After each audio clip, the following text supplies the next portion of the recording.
Hello বন্ধুরা, আমি সুস্মিতা। নতুন আরও একটা ব্লগ ভিডিওতে সবাইকে স্বাগত জানাই। নতুন আরও একটা দিন তোমাদের সাথে শুরু করলাম। কে কোথা থেকে ভিডিওটা দেখছো এবং কেমন আছো অবশ্যই কিন্তু কমেন্ট করে জানিও। তো দিনটা হচ্ছে রবিবার, আর রবিবার মানেই হচ্ছে একটু ছুটির দিন। কিন্তু তবুও আমরা যারা বাড়িতে কাজ করি তাদের কিন্তু কোনো ছুটির দিন হয় না। তবুও আমি মনে করি নিজের মতন করে একটু যদি ছুটি বের করে নেওয়া যায় তাহলে তো ভালোই হয়। যদিও সকালবেলার ব্রেকফাস্টের দিকে হচ্ছে একটু সব সবজি দিয়ে ভাজা, আর তার সাথে হবে হচ্ছে একটু রুটি। সবজির মধ্যে আজকে সেরকম কিছুই ছিল না, দিয়েছি একটু গাজর, একটু ক্যাপসিকাম, পেঁয়াজ কুচি, তার সাথে ছিল একটু আলু, আর একটু সামান্য পরিমাণে কড়াই তেল দিয়ে তার মধ্যে দিয়ে দিয়েছিলাম হচ্ছে একটু পাঁচফোড়ন, আর ওপর থেকে নুন আর একটু হলুদ গুঁড়ো, আর সামান্য পরিমাণে দিয়েছিলাম হচ্ছে কাঁচা লঙ্কা কুচি। কারণ গুঁড়ো লঙ্কাটা এই গরমের সময় একটু অ্যাভয়েড করছি বললেই চলে আর কি। যেখানে হয়তো একটা তরকারিতে হাফ চামচের বেশি গুঁড়ো লঙ্কা দেওয়া হতো, সেখানে এখন কি করা হচ্ছে, প্রায় 4-5টা করে 6টা করে কাঁচা লঙ্কা দিয়ে দেওয়া হচ্ছে। আর গুঁড়ো লঙ্কাটা একদম না দিলেই নয়, এরকম আর কি একটা ব্যাপার। তো তরকারিটা যতক্ষণ ওদিকে হচ্ছে ততক্ষণ বেশ কিছু জামা কাপড় কাচা হয়েছিল, সেগুলোকে এখানে খেপে খেপে আমি শোকাতে দিয়ে দিচ্ছি। কারণ ছোট ছোট জিনিসগুলো এখন এই নিচেই দিয়ে দিই, যা গরম তাতে এমনিই 1-1.5 ঘন্টার মধ্যে শুকিয়ে যায়। আর যেগুলো বড় চাদর কেচেছি সেগুলোকে ছাদে দিতে যাব শোকানোর জন্য আর কি। তো সেই কারণের জন্য তরকারিটা ওদিক হচ্ছে, আর এদিকে ততক্ষণে টুকটুক টুকটুক করে কাজগুলোকে করে নিচ্ছি। আর রবিবার মানেই হচ্ছে ছুটির দিন। টুকির আগে জামা কাপড় কাচা তো এখন গরমের দিনে রোজই আছে। তার সত্ত্বেও আর কি যতটুকু আর কি না করলে নয় রবিবারটা ততটুকুই আর কি। যেহেতু সারা সপ্তাহটাই টুকটাক করে কাজকর্ম করতে থাকি, তাই রবিবারটা হেভি কিছু মনে হয় না। তবু কিছু ঝুলটুল ঝাড়ার থাকলে তখন মনে হয় যে সেই কাজগুলো আজকে ছুটির দিন একটু করে নিই আর কি। তো এদিকে আমার ভাজাটা পুরো হয়ে গেছে, তার মধ্যে অল্প একটু দিয়ে দিয়েছি হচ্ছে ডিমটা। বেশ ভালো লাগে এইরকম আলু পেঁয়াজ ডিম দিয়ে একটা ভুজিয়া বা সমস্ত কিছু সবজি, আর তার মধ্যে যদি একটা ডিম দিয়ে দেন তাহলে তো ভালোই হয় আর কি। রবিবার দিন মেনলি এই সকালবেলার ব্রেকফাস্টটা খুব হালকা পাতলার মধ্যে সারার চেষ্টা করি, যাতে রোজকার মতন রান্নাটা সকালবেলা না করতে হয়। কিন্তু কোনো কোনো রবিবার দিন এমনই হয়, তখন ওই রুটি ছাড়া আর কোনো কিছুই ভরসা হয় না আর কি।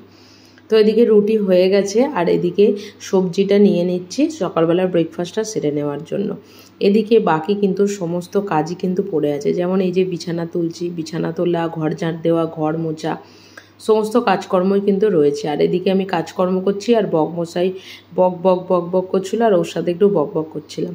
কারণ সারা সপ্তাহে যখন কাজ করি মানে এই 10টার পর থেকে তো সেই বোবা হয়েই কাজ করি আর কি, তখন তো আর কথা বলার মতন কেউ থাকে না। তাই আজকে ওর সাথে বক বক করছিলাম। আর এদিকে আমার নিজের যে সমস্ত কাজকর্মগুলো টুকিটাকি ছিল সেগুলো সেরে নিচ্ছিলাম। কারণ সকালবেলা প্রায় এখন ঘড়ির কাঁটায় বেজে গেছে 9:30 মতন। কিন্তু সকালবেলায় খাওয়া দাওয়া না করে কাজকর্ম করতে থাকলে না, খেতে খেতে হয়তো 11টা 11:30 বেজে যায়। তো সেই কারণের জন্য রবিবারটা একটু উল্টো সিস্টেমে চলে। কাজ করতে করতেই এদিকে বর্মশাই ঘুম থেকে উঠে পড়লে আমাদের খাওয়া দাওয়াটাও হয়ে যায় আর সব কিছুই।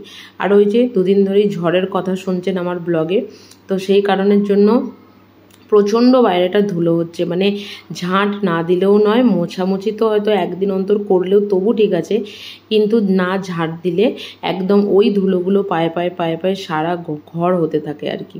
তো সেই কারণের জন্য এদিকে বাইরেটা খুব ভালোভাবে এদিকে ঝাঁট দিয়ে নিচ্ছি। আর ধুলো তো বাইরে ফেলার কোনো জায়গা নেই, ওই ওপরেই একটা ডাস্টবিনের মধ্যে ওখানেই আর কি রেখে দিই। তো তার যখন কাঁচরাওয়ালা যেদিন আসে সেদিন আর কি ফেলে দেওয়া হয়। আর এদিকে এই যে সমস্ত কিছু কাজকর্ম ঝাঁট দেওয়া, বাইরে ঝাঁট দেওয়া হয়ে গেছে। এবার ঘরটাকে খুব ভালোভাবে মোছামুছি করে নিচ্ছি। আর এত কিছু কাজকর্ম করার পরে দুপুরবেলা রান্না করাটা সত্যি খুব বিরক্তকর। তবুও রবিবার দিনকে আমরা যেহেতু একটু বিরিয়ানি করি আর কি, আমরা বাইরে থেকে তো বিরিয়ানি খুব একটা কিনে খেতে পারি না, সেটাই করা হয়। কিন্তু আজকে আর মানে ইচ্ছা গেল না যে রান্না করব। যদিও আজকে বিরিয়ানি করতাম না, একটু বাঁধাকপি করতাম, একটু মাছ করতাম, কিন্তু সেটা ধুয়েও সেদ্ধ করে রেখে দিলাম। সকালবেলা বরং সোমবার তো সকালবেলা আবার টিফিন করতে হবে, তখনই করে দেবো বলে। তো বাইরে থেকে একটু চিকেন অর্ডার করা হয়েছিল। আর এই রাইসটার সাথে এখানে একটা গ্র্যান্ড সীতা বলে রেস্টুরেন্ট আছে, যেটাতে আমরা এর আগেও গেছিলাম, একটা ছোট ব্লগ তোমরা দীপাবলির সময় দেখেছিলে। তো সেখান থেকেই রাইসটা অর্ডার করি। আর যত প্লেট রাইস নেওয়া হোক না কেন ওই আচারটা ওরা ততটা প্লেটই দেবে। তবে এই ছোট ছোট কৌটোগুলো না ভীষণ কাজে লাগে। আমরা যখন এই কিছুদিন আগে পুরী বেড়াতে গেছিলাম তখন এই ছোট্ট কৌটোগুলো করে নিয়ে গেছিলাম একটু লবঙ্গ, বেশ সুন্দর। এই পুচকি পুচকি জিনিসগুলোর মধ্যে একটু আপনি নুন রেখে দিন বা অল্প একটু চিনি রেখে দিন, ভীষণ কাজে লাগে কিন্তু। যাই হোক, এদিকে দুপুরবেলা অর্ডার করেছিলাম হচ্ছে এগ ফ্রায়েড রাইস আর চিকেনের। তো দুরকম আইটেম অর্ডার করা হয়েছিল, তবে এদের এখানে দুরকম আইটেম তো দুরকম না, ওটা ওই একরকমই ধরতে হবে আর কি। এরা এখানে এমনই একই ধরনের এদের সমস্ত কিছু খাবার দাবার। তো যাই হোক, খাওয়া দাওয়া সেরে এখানে ছাদ থেকে জামা কাপড়গুলো বা নিচে যে জামা কাপড়গুলো আমি শুকাতে দিয়েছিলাম সেগুলো নিয়ে চলে এসেছি। কারণ আর কিছুক্ষণ পরে ঝড় হলে জামা কাপড় উড়ে যাবে কিনা তার কোনো ঠিক নেই, তবে ধুলোতে পুরোপুরিভাবে ভর্তি হয়ে যাবে। তো সেই কারণের জন্য জামা কাপড়গুলোকে এখানে গুছিয়ে নিচ্ছি।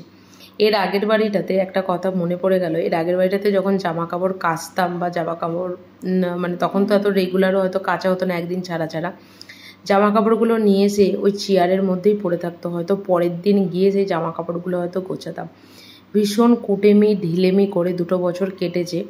আর সময় সত্যি কথাই কারোর জন্য থেমে থাকে না, তো সময় তো চলতেই থাকে। সেই কারণে 2 বছর এই রকমভাবেই আর কি নষ্ট হয়ে গেছে বললেই চলে আর কি। তো যাই হোক, আজকের ব্লগটা এখানে শেষ করলাম। যদি কিছু ভালো লেগে থাকে একটা লাইক করো, একটা শেয়ার করো, চ্যানেলটি সাবস্ক্রাইব করে পাশে থেকো। দেখা হবে নতুন আরও একটা ব্লগ ভিডিওতে, নতুন আরও একটা দিনের সাথে খুব তাড়াতাড়ি। টাটা।